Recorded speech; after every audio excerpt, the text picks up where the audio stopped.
If you could choose between living in Israel with the normal Israeli income or living outside of Israel and being the richest man in the world, which would it be? It's not an easy choice. Think about it. Let's take a look at this week's Torah reading of Miketz for some guidance. After the 7 years of plenty, of blessing, Joseph, that's Yosef, amasses so much wealth that the Torah says about him, and Yosef gathered grain like the sand of the sea in great abundance until he stopped counting because it was beyond numbers. In short, Yosef controls the largest amount of wealth in the world, and he's the acting king of Egypt. In the very next verse, Yosef has 2 children, and he names the second one Ephraim. And he himself explains why. He says, Ki hifrani. You hear it? Hifrani, Ephraim. Very close. Ki hifrani Elohim be'eretz onyi. Because God has made me fruitful in the land of my affliction. Did Yosef just call Egypt the land of my affliction? Granted, later in history, when the Hebrews are slaves there, of course it's the land of our affliction. But right now, Yosef is the wealthiest man in the world there. So how can he call it the land of our affliction? It should be land of my bliss, land of my serenity, land of my Rolls Royce and mansion. The 15th century commentator Abarbanel explains this question straight out. He says, Haya koe Mitzrayim im kol ma'alato shama eretz onyo, lioto nifrad ma'eretz hakdosha. He called Egypt, despite all of the glory he had there, the land of his affliction because he was separated from the Holy Land.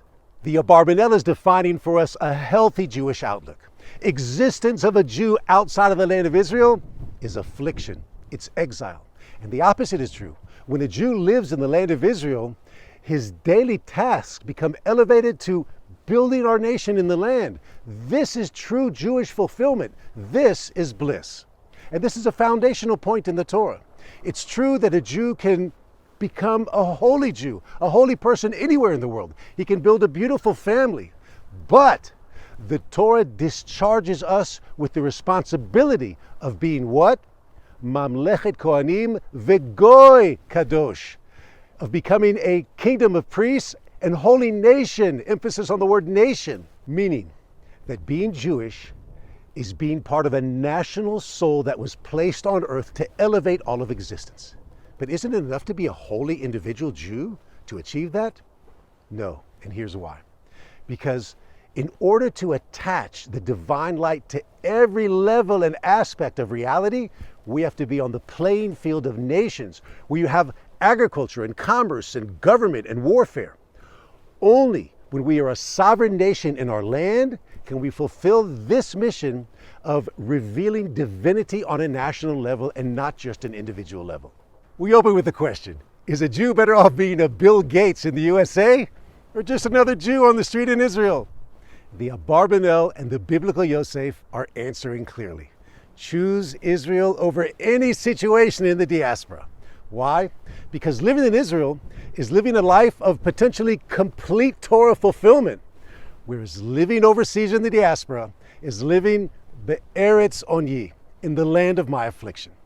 Living here as Jews is being in the right place at the right time. Shabbat Shalom from beautiful Beit. Let me show you how beautiful it is here.